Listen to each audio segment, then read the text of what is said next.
Listen up and picture this. A future where you can kiss that dreaded job goodbye and glide into a career that you're head over heels in love with. No more gritting your teeth and bearing that daily grind. Plus, your investment and savings game is so on point that you can finally live out your wildest dreams. Retirement isn't just a hazy daydream for grandpas anymore. Heck no. Today, folks want to break free from the rat race and live the best life possible without having to wait until they're old and gray. Why not retire when you're 30s or 40s? Maybe even your 50s if you're fashionably late like me. Get ready to time travel back to 1889 when German Chancellor Otto von Bismarck cooked up a plan to tackle the issues of youth unemployment.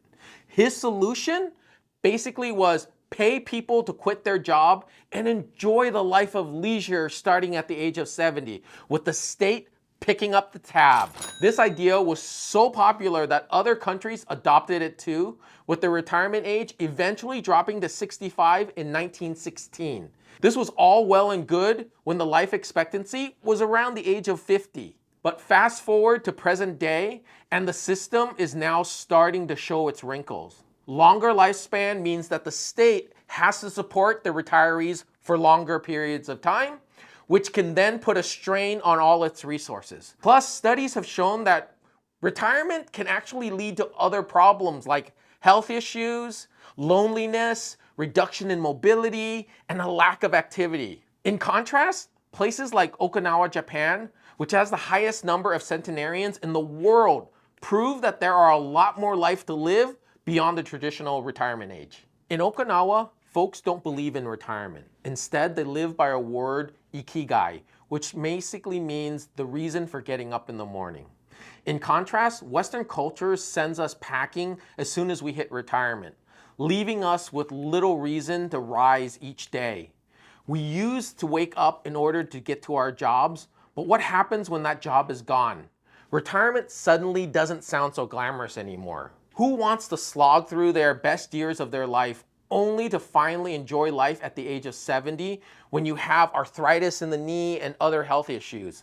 That's not living. Welcome to level 2 of the retirement game, mini retirements. Think beyond your typical 2-week getaway and sprinkle some breaks throughout your life. Professors and researchers have always taken mini retirements called sabbaticals. You can use all of your vacation days and chill out for a month or two, or take a plunge and quit your job for a year or two. Just be mindful that returning back to your old gig might not be a slam dunk. But hey, if you're feeling the burnout blues, a mini retirement might just be the perfect antidote. Now let's talk about the ultimate level of retirement. Ultimate level, which is the idea of perpetual retirement. Described in these two books, The Almanac of Naval Ravikant and The Perpetual Retirement Income Machine. According to Naval, retirement isn't just about kicking back and sipping margaritas. It's about freeing yourself from the chains of tomorrow and embracing the present moment. I love how Naval defines retirement. He says, retirement is when you stop sacrificing today for an imaginary tomorrow. When today is complete in and of itself, you are retired. I think this is an accurate way of defining retirement. When we think about retirement, we think about not having to do things that isn't fun. Most people don't consider what they do for work fun. Let's talk about fun. The idea is that we're giving up our precious time and energy to make money so that we can then enjoy our life later on. But hold up. Isn't that a little backwards? We should be relishing in our youth while we have it, right? Instead, we're grinding away hoping to save enough money for our golden years. It's a tricky balance. I get it. Nobody wants to be broke when you're 70. But can't we have it all? How do you retire early? How do you get from a stage in your life to where you are not sacrificing today for a better tomorrow? Where you have the ability to do what you love, and not because you're trading your life energy for money, doing something you don't enjoy or would prefer not to do. The way you can accomplish this is by asking yourself a few simple questions. First, can you make enough money where you can sustain your lifestyle? And how much money is that? There's currently a movement on the internet with the acronym FIRE. It stands for Financially Independent Retire Early. I know many millennials and a few Gen Zs who have already accomplished this. There are basically two methods that you can use to do this. Let's compare the 4% rule versus the 8% rule. The idea behind the 4% rule is simple. To better solidify the 4% rule into your wealth building knowledge, let's work out an example. In this example, you may want to spend $40,000 a year your first year of retirement. After first year, you'll need to adjust for inflation to account for the additional costs. Let's say that on year 2 of your retirement, inflation goes up 2%. Now, when we do the math, how much do you need for your second year of retirement? According to this example, you can spend a total of $40,800 throughout the second year of your retirement. The amount of money you can spend each year goes up or down depending on how inflation moves. The 4% rule is a broad rule of thumb that uses historical data from the stocks and bonds over the last 50-year period. It's a very simple rule that helps financial planners and retirees work out a set of variable portfolio that they can withdraw from. However, the broad rule doesn't always account for things like inflation, life expectancy, or other similar types of factor. Many financial experts are changing their recommendations from the 4% rule to the 8% rule. The idea is that people are working longer and don't need as much in their retirement fund. In fact, many of the people that are following the 4% rule have found that their retirement actually outlived them.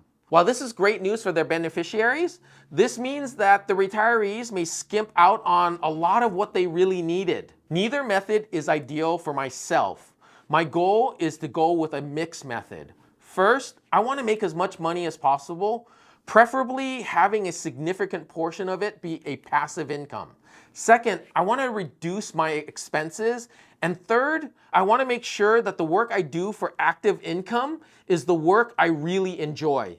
Let's talk about how we can make you a lot of money so that you can then put it into assets that pay you a passive income. This income is not only taxed at a lower tax basis, but it's money that you can make while you're sleeping. There are two basic asset classes that will be able to allow you to do this: stocks and real estate. Both have its pros and cons.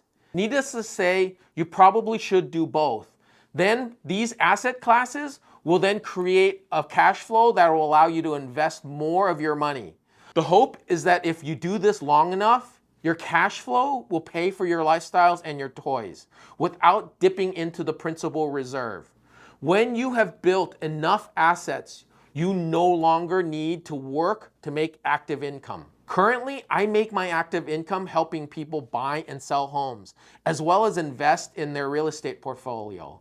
I take this money and I invest it in stocks, mutual funds, and real estate. The goal is to eventually make enough passive income to cover my monthly expense without any active income.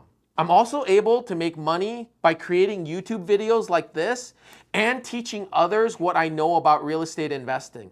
This is how I'm able to make my money. I have many friends who have jobs as real estate agents and they produce content as well. Their goal is to eventually quit the real estate job and make content on YouTube full-time. My goal is to also do this full-time and become a content creator, to educate others on how to make money in real estate and to generate a referral business that will allow me to feed my real estate team.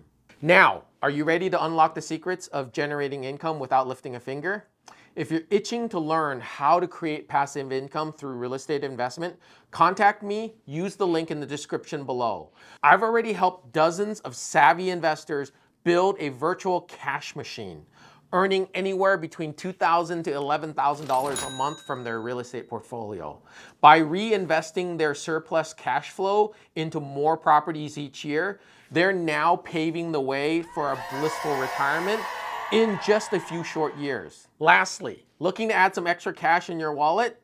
Check out my video here for some extra tips on how to create passive income and start a side hustle. No need to break the bank, I'll show you how to make $100,000 in real estate without spending a dime. I'm Scott, and you've been Real Estate Informed.